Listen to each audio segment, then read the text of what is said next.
I'm Faye, and I was 33 the night my dad put my grandpa out in a storm. It was a Tuesday in March, the kind of West Texas rain that comes sideways and stays for hours.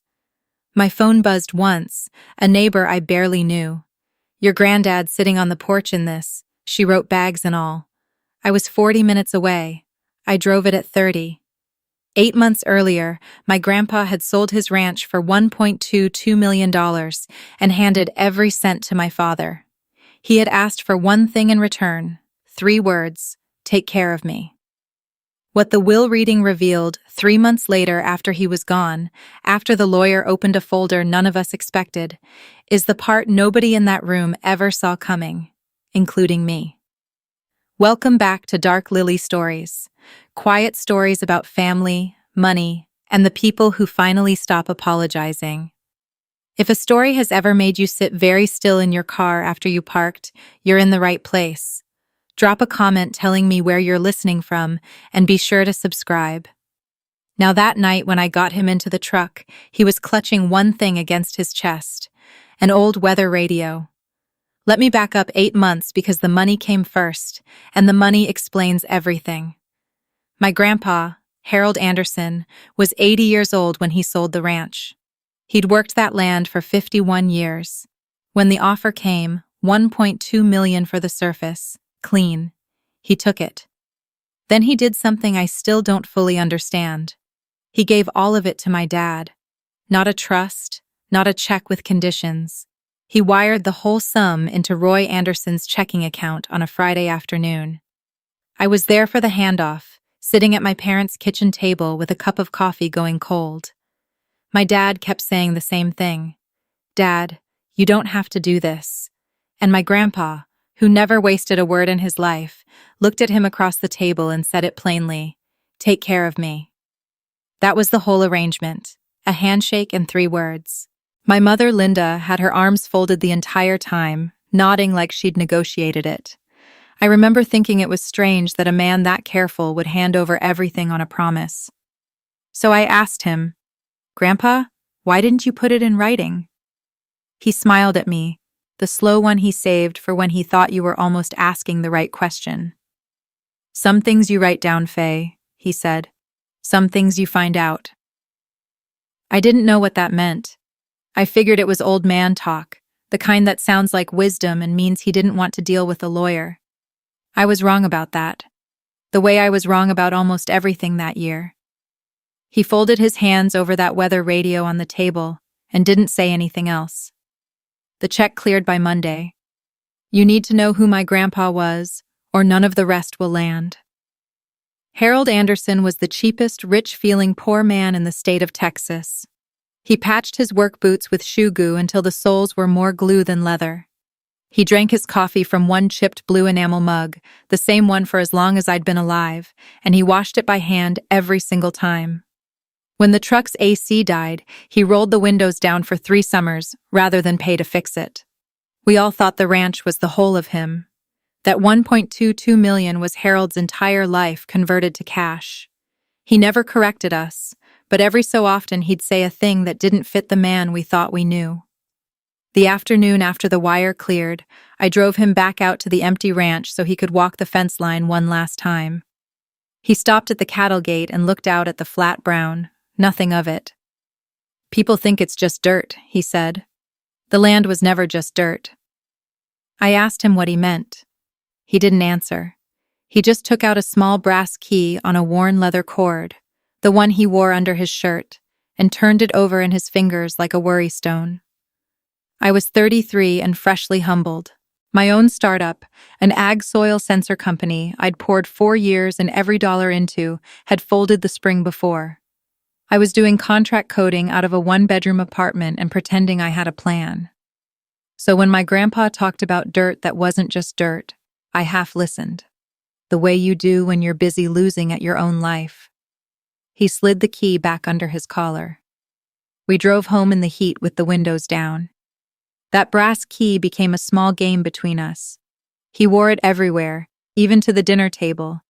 And once I asked him straight what it opened, he pinched it through his shirt and grinned. "Key still opens something worth opening," he said. That's all I'll tell a girl who lost a whole company. Coming from anyone else, it would have stung. From him, it was almost tender. Harold's way of saying he hadn't written me off, even if I had. He moved into my parents' house in town that week. Roy gave him the back bedroom that used to be my brother Dale's. For about a month, it looked fine from the outside. Then the phone calls started. My mother would call me, her voice arranged into worry. F.A., has your grandfather said anything to you about us? About the house. I'd say no because he hadn't. Linda would go quiet for a second too long. Well, she'd say he gets confused. We just want to manage things properly. I didn't have a word for it then. I do now. It's the oldest move in elder abuse. You isolate the money conversation. You keep the responsible relative in the dark. And you call it managing. My mother was very good at it. She'd grown up with nothing and married into the Andersons, expecting more than Harold's frugality ever gave her. 30 years of feeling house poor in a family that owned land. When the 1.2 million landed, something in her decided it was finally at long last owed. I didn't see the danger in those phone calls. I thought my parents were tired. I thought caring for an old man was just hard. I told myself that for weeks, right up until the night the bags went out on the porch in the rain. So now we're back at that Tuesday in March. The rain, the neighbor's text. I left a video call mid-sentence, grabbed my keys, and drove the 40 minutes to my parents' house with the wipers losing the fight the whole way. When I pulled up, my grandpa was sitting on the front steps under the porch light. 2 canvas bags beside him already soaked through. That same weather radio held against his chest like a child holds a stuffed animal. The antenna up, the little speaker crackling out a storm advisory nobody needed because the storm was right there. The porch light was on. The house lights were off. They'd put him out and gone to bed. I came up the walk and my father opened the door before I could knock like he'd been waiting to explain himself. Faye, it's not what it looks like. Roy said there's a wait list at Sage Meadows. We're just... My mother appeared behind him in her robe. We took him to the curb so the transport van could find him easily, she said. In the morning, in a thunderstorm at 10 p.m., I asked them how long he'd been outside. Roy looked at the floor. Linda lifted her chin. He's not our problem anymore, she said. We did our part. There's no van, I said. There's no Sage Meadows. There's just an 80-year-old man in the rain. Nobody answered me. So I stopped talking to them.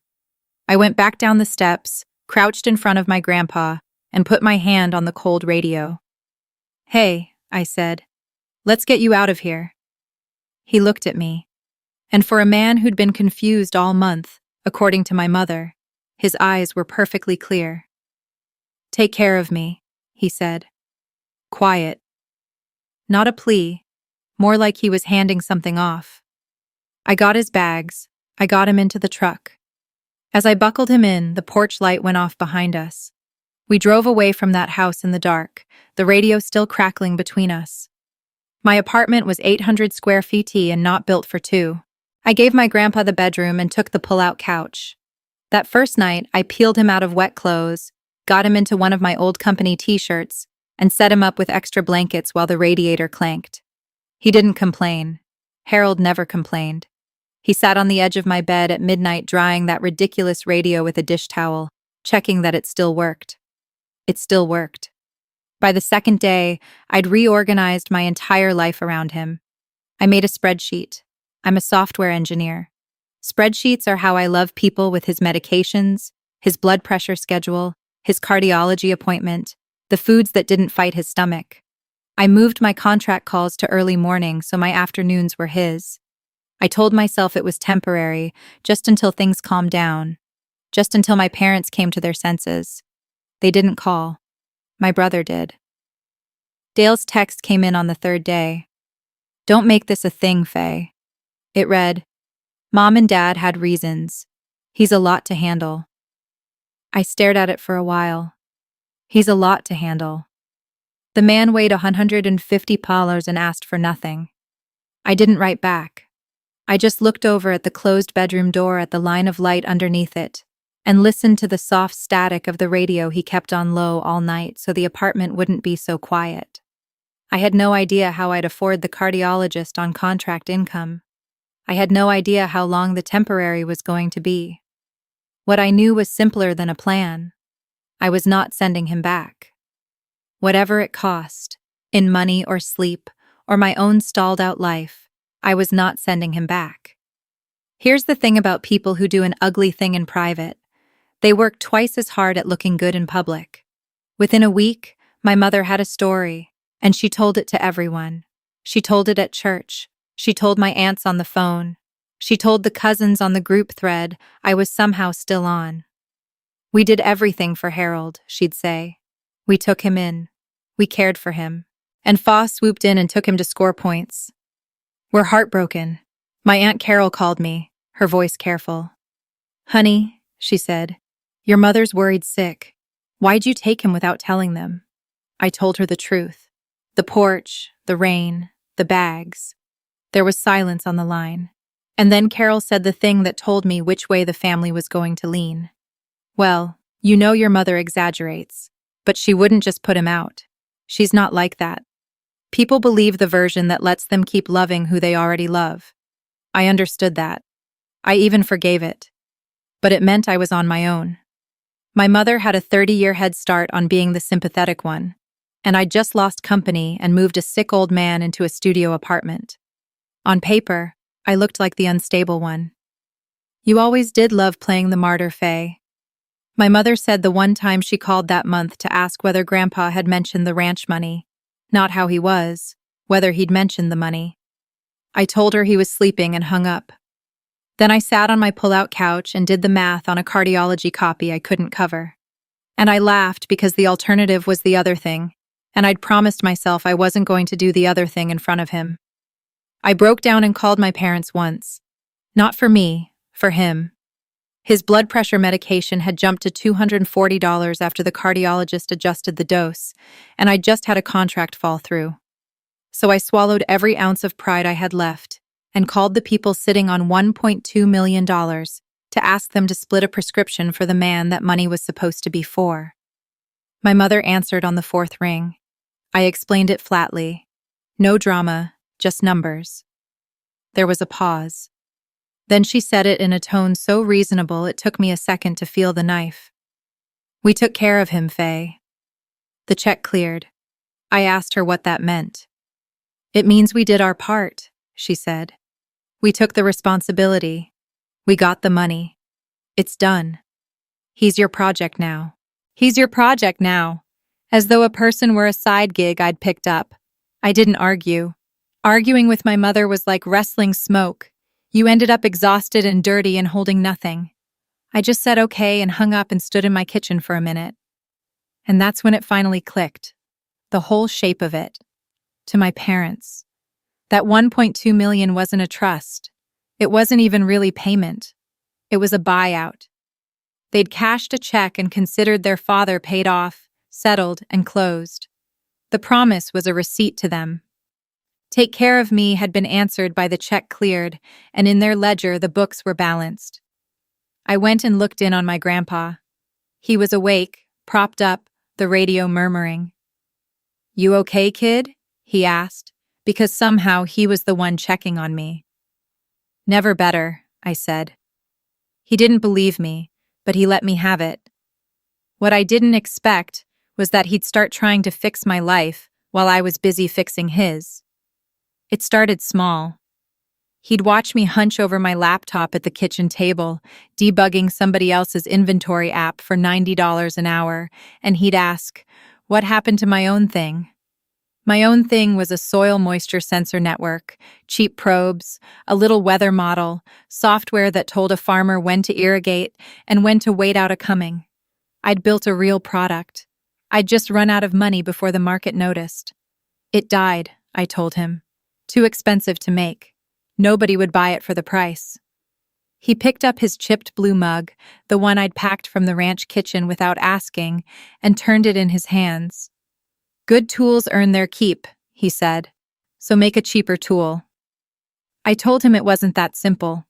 He said, "Most things people call complicated are just expensive, and most expensive things are refusing to start over." Then he started asking questions, real ones. How does the probe know it's wet? What's the most fragile part? Why does a rain sensor cost more than the rain?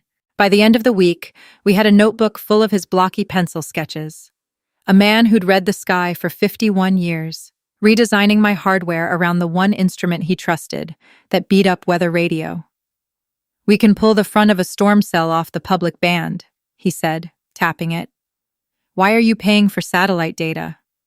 He was right. I'd been paying for satellite data. That was the first afternoon in a year I'd worked on my own idea instead of someone else's bug, and I noticed around 4 o'clock that I'd forgotten to be sad. He noticed too. He didn't say anything. He just refilled the mug. People ask me how I afforded all of it on contract work. The honest answer is I didn't. Not really. I sold my car and bought a cheaper one. I just refused to send him back. If you've ever quietly carried something heavier than your budget for someone who'd have done the same for you without keeping score, comment. I see you and subscribe so you don't miss how this ends, because it does not end where you think. We rebuilt the prototype around his radio in the second month, and the night it finally worked, he told me about the storms. The probe was talking to the weather band now, pulling pressure data off the same public frequency he'd listened to since before I was born. And when the little screen flashed its first correct rain warning, he laughed out loud, a sound I'd heard maybe 4 times in my life. Then he got quiet in a good way, and he started telling me about the ranch, not the dirt, what was under it. He told me about the wells that came in dry and the one that didn't. He told me about a man in a suit who'd shown up in 1979 and offered to lease the mineral rights, and how everyone in town said Harold was a fool to sign because nothing was down there. He told me he kept the radio on every storm season for 51 years because weather was the only honest thing on the ranch, the one thing that couldn't lie to you or change its mind. I asked what happened to the 1979 man. He just smiled and said, "The land was never just dirt, Faye. Same line as the empty fence. This time it sounded less like wisdom and more like a fact he was deciding whether to tell me. He didn't tell me. He set the radio on the nightstand, and he said something that should have caught my attention more than it did. I need you to drive me somewhere next week. He said there's a person I've put off seeing too long. I asked who. He said somebody who keeps things in writing. And then he turned out the light and the radio crackled low into the dark, and I lay on my pull-out couch wondering who keeps things in writing. He started getting tired the 3rd month in a way that doesn't announce itself. He slept later. He'd nod off mid-sketch, pencil still in his hand. The chipped blue mug would sit on the table going cold half full, and that more than anything scared me because Harold Anderson had never in his life let a cup of coffee go to waste. I made his appointments closer together and told myself the cardiologist would have a tweak, another dose, another fix.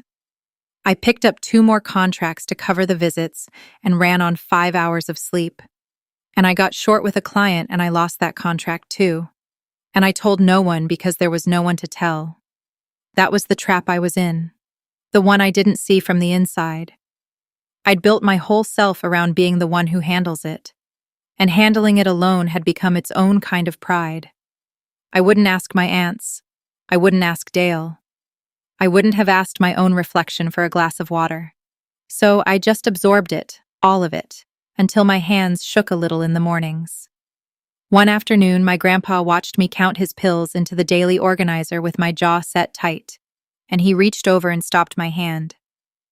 "You're doing the thing," he said. "What thing?" "The thing where you carry it so nobody sees it." I told him I was fine. He gave me that slow smile. "So am I," he said, which we both knew was a lie. And somehow that made it easier. 2 liars at a kitchen table refusing to be sad together. That night he asked again about the appointment. "Next week, I promised." He nodded and closed his eyes, and his breathing went slow and even, and I sat up, watching the line of light under nothing, listening to him sleep. I found it while I was sorting his medications. He had asked me to refill his pill organizer from the bag of bottles he kept in the nightstand drawer, and when I pulled the bag out, something slid out with it and landed on the floor. A sealed envelope, the heavy cream kind, and a small printed appointment card paper clipped to the front. The envelope had a name and address embossed in the corner. Margaret Ellison, attorney at law, estate, and trust. The card had a date and a time, 11 days out, and below it in handwriting that wasn't my grandfather's, a note. Bring the key. I sat back on my heels and held it. I didn't open it. I want you to understand that because I've thought about it 100 times since the man had given away $1.2 million and gotten thrown out in the rain, and his granddaughter, broke and exhausted, found a sealed envelope from an estate attorney in his nightstand and did not open it. It didn't even tempt me. Some doors a person opens on his own. I clipped the card back on and slid the envelope into the drawer exactly where it had been. And when I went to put the bag away, I saw him watching me from the bed. He'd been awake the whole time. He looked at the drawer, then at me, and his hand went up to his collar and closed around the brass key on its leather cord, the way you'd hold a thing you were finally about to use. "You'll drive me Thursday," he said. It wasn't a question. I said I would. I didn't ask what was in the envelope. I didn't ask what the key opened. I just memorized the date. The 11th day, 11 o'clock a.m. Margaret Ellison, and I held it in the back of my mind like a stone in a pocket for everything that came after. Thursday, I drove him into town to a low-brick office building with Margaret Ellison's name on a brass plate by the door. He'd dressed for it, a pressed shirt, his good boots, the patched ones left at home. He took the brass key off from around his neck in the truck and held it in his fist the whole walk-in. I offered to come back for him. He said, "Sit." So I sat in the waiting room with a styrofoam cup of bad coffee and watched the men at hand. 53 minutes. When the door opened, he came out steadier than he'd gone in. The way a man walks when he's set something down, he'd been carrying a long time. The attorney walked him out. Margaret Ellison, mid-50s, reading glasses pushed up into iron-gray hair, a handshake like she meant it. She looked at me a beat longer than a stranger should. Of course it wasn't a guess. I said I was. She nodded once, like that confirmed something, and told my grandfather she'd take care of the rest. In the truck, he buckled himself in and looked out the windshield at the parking lot for a long moment. "I fixed something I should have fixed years ago," he said. I asked him what. He turned the brass key over in his fingers, then slipped it back under his collar. "You'll find out," he said. Same as always. That was Harold's whole theology in 3 words. You'll find out. I started the engine. I wanted to push to ask what the envelope said, what the key opened, what he'd fixed, and why now. But he had his eyes closed and his face tipped toward the sun coming through the glass, and he looked for the first time in months like a man at peace. So I let him have the quiet, and I drove us home. Dale showed up the next weekend. My brother is 38 and underwater, a house flip in Odessa that went wrong, a second mortgage, a tone of voice that's always halfway to asking for something. He brought a gas station bouquet and a smile, and the transparent intentions of a man who's done the arithmetic on a dying relative. He sat with Grandpa for 10 minutes, mostly talking about himself, then found me in the kitchen. "So, how's he doing?" "Really?" Dale said, and I knew really meant financially. I said he's tired. Dale lowered his voice. "Listen, somebody should have power of attorney for his protection. I think it should be family, me and Mom and Dad. Keep it simple. Keep it simple." I told him my grandfather managed himself just fine. Dale's smile thinned. "Faye, there's stuff you don't know about. He's got assets nobody's tracking, and if he goes without it sorted, it's a mess for everybody." I asked, "What assets?" He looked at me like he'd said too much, then waved it off. "The ranch money," he said. "Mom and Dad's money." But it caught assets nobody's tracking, plural, like there was more than the 1.22 million. I filed it next to the stone already in my pocket. After Dale left, I checked on Grandpa. He'd heard every word through the thin wall, of course. "Your brother wants my signature," he said. I told him nobody was getting his signature he didn't want to give. He chuckled low and dry. Oh, they'll get a signature, he said. Just not the one they're after. I asked what that meant.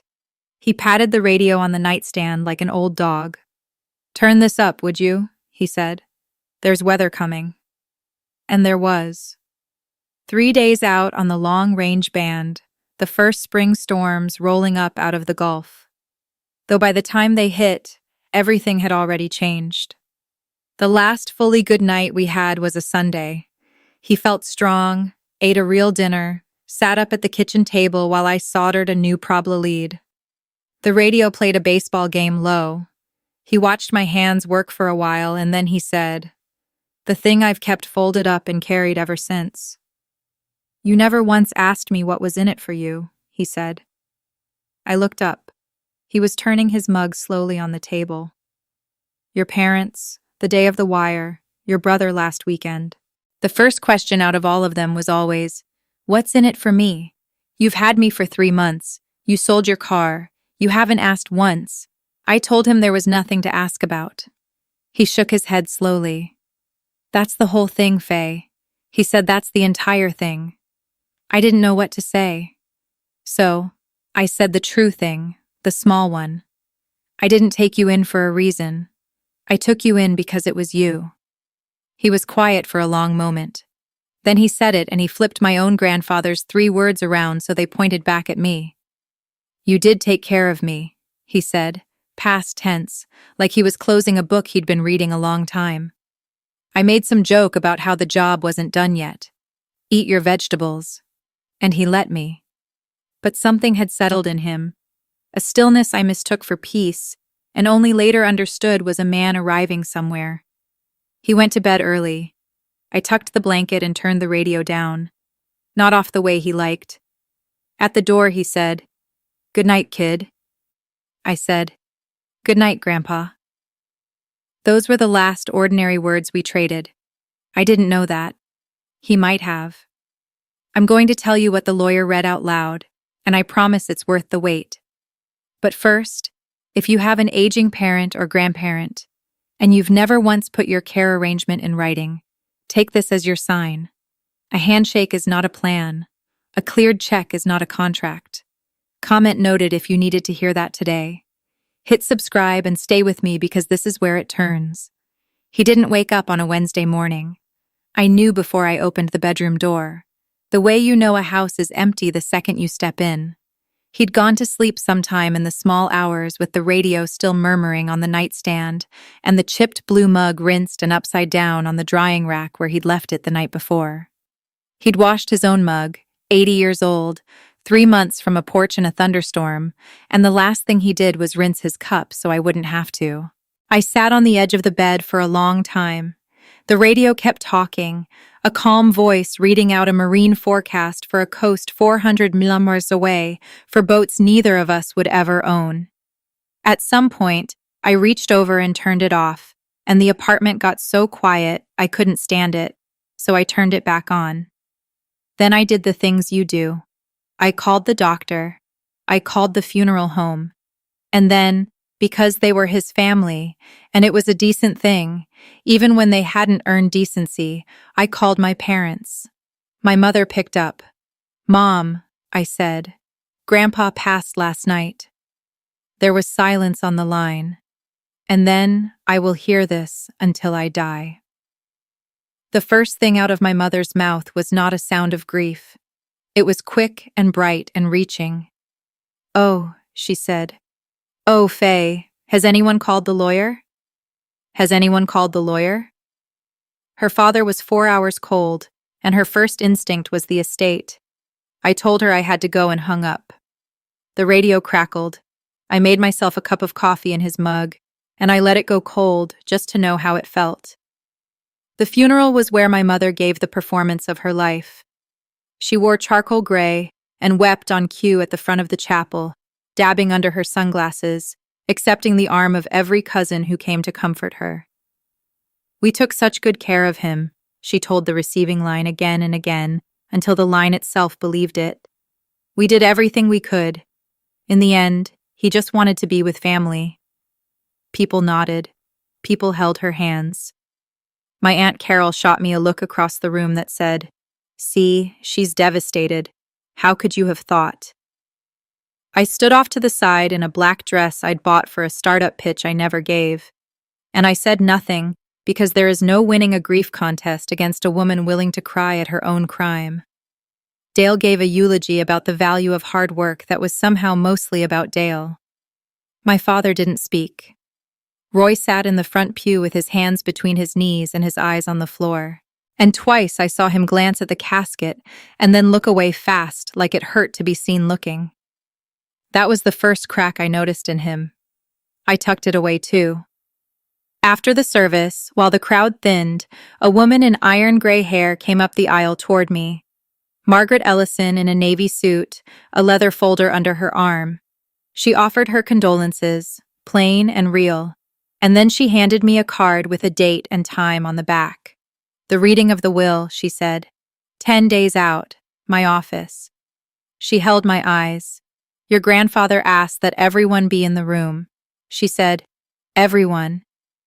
And then she did the strangest thing. She glanced once at my mother across the chapel, looked back at me, and nodded. A small, private nod, the kind that means I know something you don't yet. The 10 days before the reading were their own slow weather. My mother's story hardened into family fact. Faye took advantage of a confused old man. Faye isolated him from his loving son. Faye is after the estate. The irony of that last one coming from the woman whose first question over her father's body was about the lawyer could have powered a small city. The cousins took sides.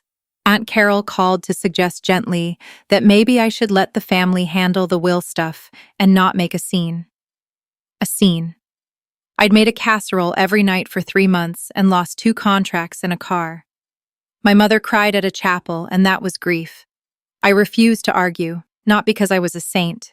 I wanted to scream the truth into the group thread until my throat gave out. I refused because I'd watched my whole family spend 8 months proving that the loudest version wins, and I had decided I was not going to fight on their field. Let them talk. The talk wasn't the trial. The talk was just talk.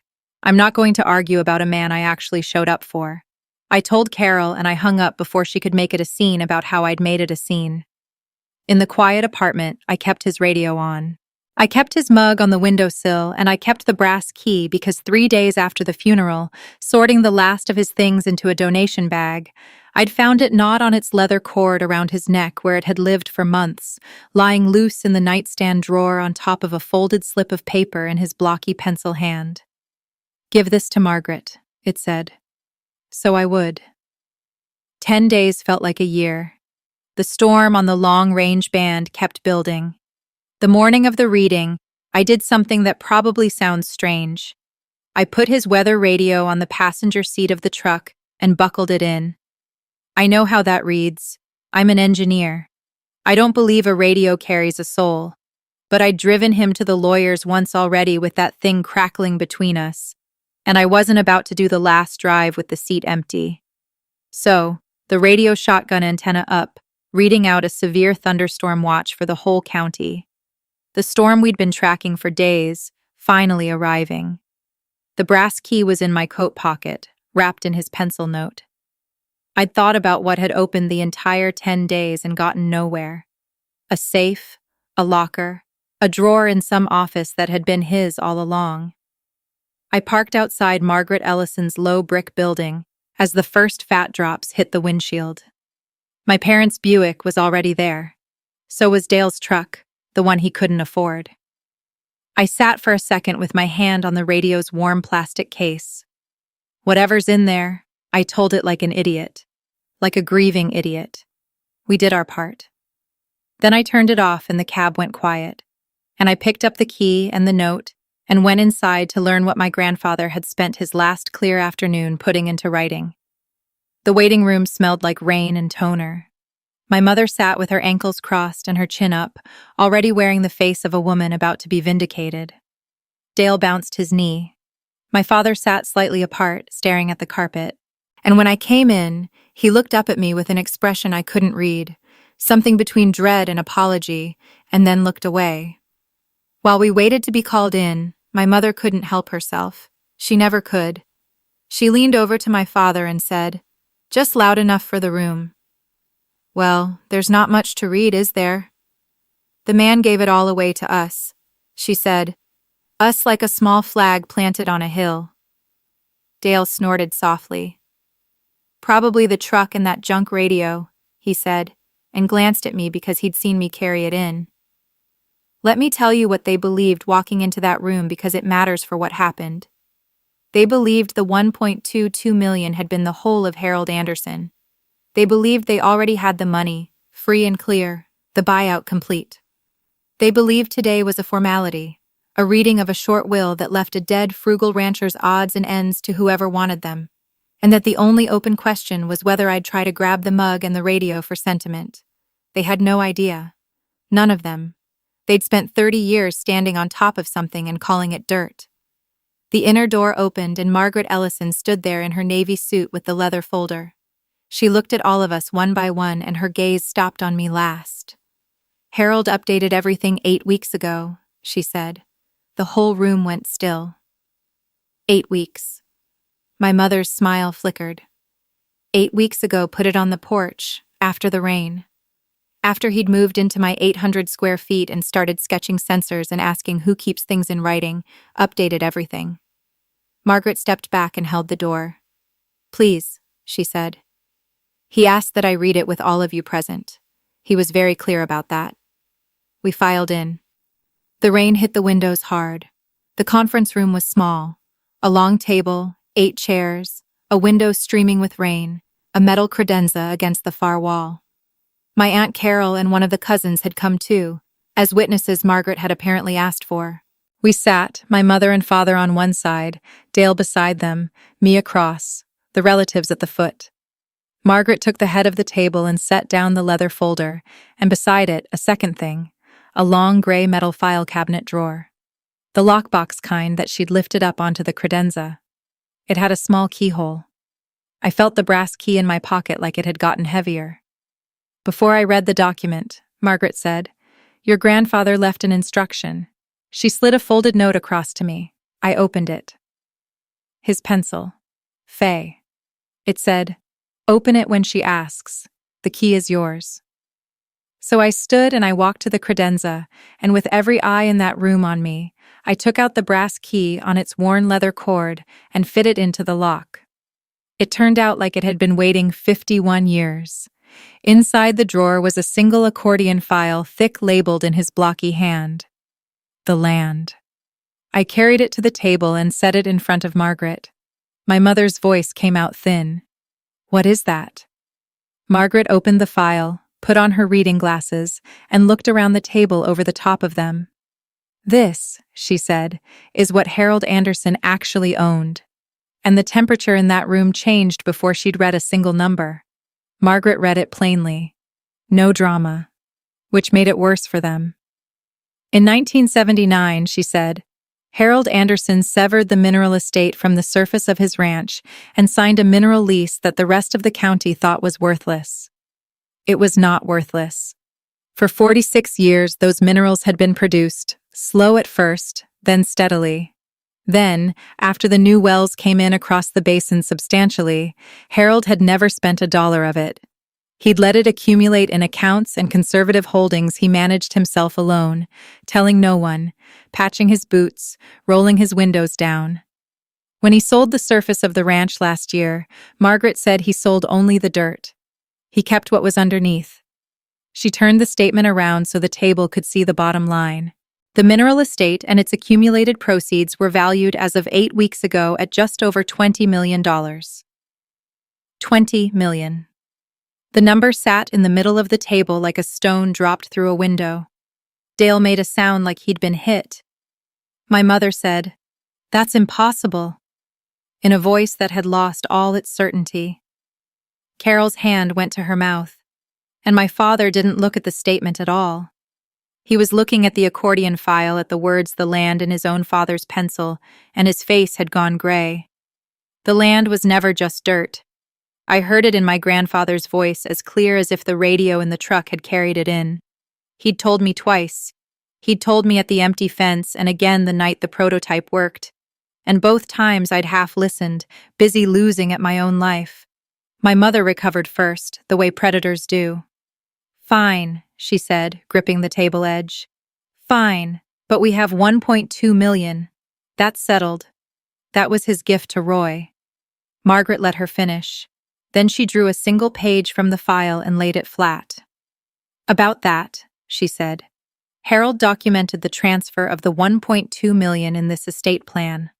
He recorded it not as a gift and not as payment for care because no caregiver agreement was ever signed. He recorded it as an advance against Roy's share of the estate. An advance. My mother didn't understand the word yet. I watched it land on her in stages. Margaret made it simple. It means she said the 1.2 million has already been counted. It comes off the top of what Roy was to receive. There is no separate gift. And under the terms Harold signed 8 weeks ago after deducting that advance, the remainder allocated to Roy Anderson is… She ran her finger down the page. This amount. She turned it around. The number under Roy's name was small, smaller than the truck Dale couldn't afford.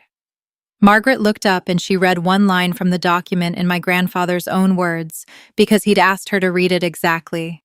A cleared check is not the same as a kept promise. I heard my mother's own voice come back at her across 8 months and a grave. We took care of him. The check cleared and I watched it break against that single sentence. She'd built her whole defense on a receipt, and my grandfather, from inside a folder labeled in pencil, had just informed the room that he'd never accepted the receipt as payment at all. Then Margaret came to me, and I wanted to be honest about what I felt, which was almost nothing, a high, clean ringing, like after a loud noise. The residue of the estate, she read, after the advance to Roy and modest bequests to others, including a fund Harold directed be established, passes in trust to his granddaughter, Fa Anderson. She named the figure. I didn't hold on to it. I was holding on to the edge of the table and the brass key, still warm from my hand.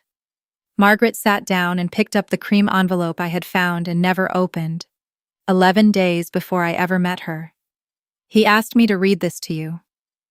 All of you at the end, she said. She unfolded the letter. It was short. He'd never wasted a word in his life. To the ones who got the check, he wrote, I hope it goes well. I gave it to you on purpose. I wanted to see what a man does when he thinks the money is already his and the old man is just weight. Now I know. To Faye, you didn't open the envelope. I watched you put it back. You never asked what was in it for you. Not once. Not on the worst night. And that is the only reading of a person I have ever trusted. The land was never just dirt, kid. Neither were you. Take care of it like you took care of me. I didn't cry in that room.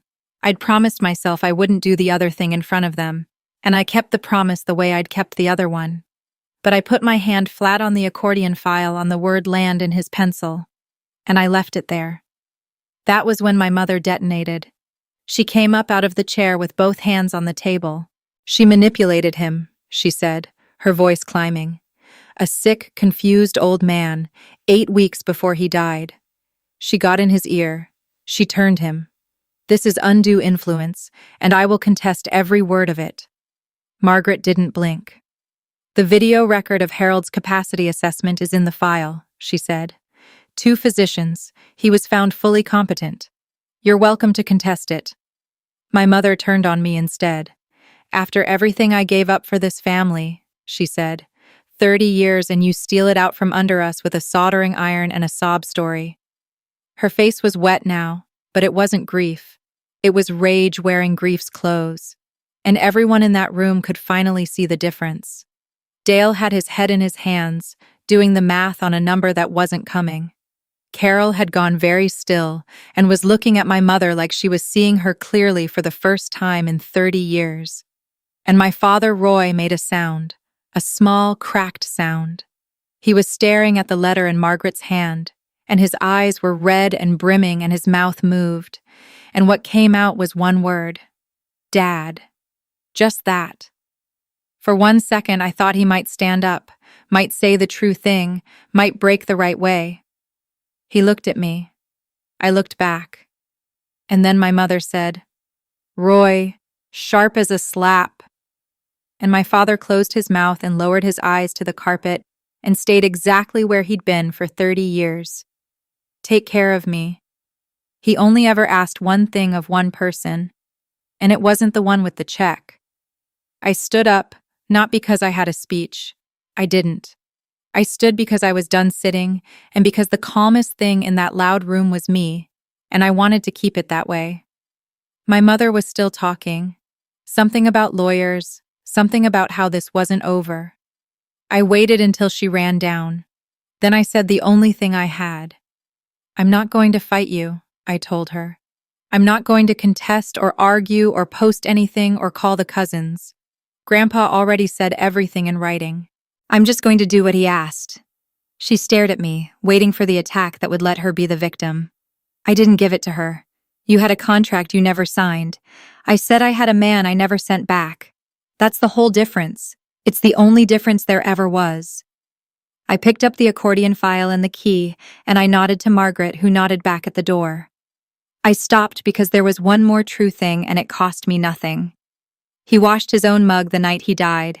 I said to the room to my father most of all, so you wouldn't have to. Then I walked out into the hall, and behind me I heard my mother's voice rise again and break against the silence of everyone who used to believe her. And I kept walking out past the toner smell into the rain. Here's what the money did and didn't do, because catharsis is cheap and consequences are real. My parents kept their $1.2 million. It was already spent down a fair amount. A new Buick, a kitchen remodel, the down payment on Dale's failed flip. But the advance meant there was nothing more coming, and the $20 million they'd assumed was theirs by blood had never existed in their hands at all.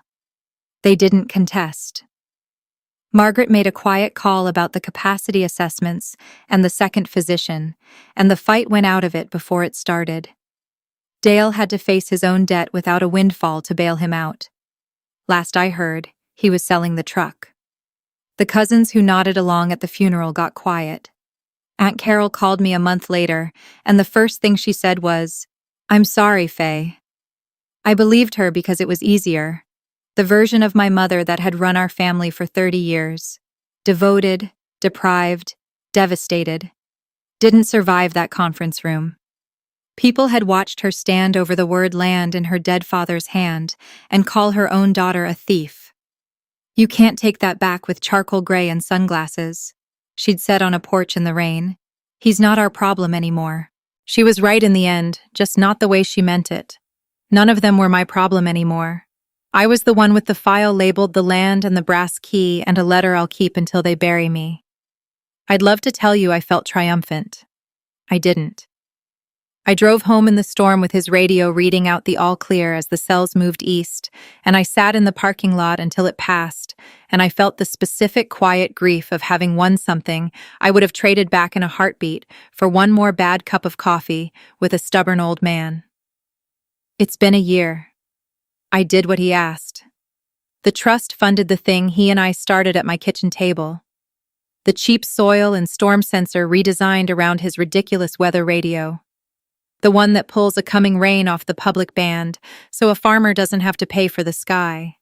We sell it now at a price a real farm can afford, which was always his whole point. Good tools earn their keep. And the fund he wrote into the will, I run that too. It's small and it's specific. It helps families who can't afford care keep an aging parent at home instead of on a porch. We call it the Herald Fund. No plaque, no gala, just rent covered and prescriptions filled for people the check-clearing kind of family decided were a problem. His radio sits on my workbench, still on, still murmuring weather to a room that mostly ignores it. The chipped blue mug holds my pens. The brass key hangs on a nail by the door. And some mornings I touch it on my way out. The way he used to turn it over in his fingers. The key still opened something worth opening. He was right. It opened a drawer and a number and the truth. But mostly it opened the part of me that had stopped believing showing up for someone counted for anything. A check can clear in a single second, and people will tell you that settles the account. But keeping a promise takes the rest of your life. And in the end, That's the only ledger anyone reads out loud in a room that goes silent. That's my story. One stormy night, one sentence. Take care of me. And a will that finally set it back. If this reminds you that love is something you do, not something you wire, take it as a sign. Call the person who once showed up for you while you still can. And if someone in your life needs to hear this, share it with them. Drop a comment, hit subscribe, and I'll see you in the next one.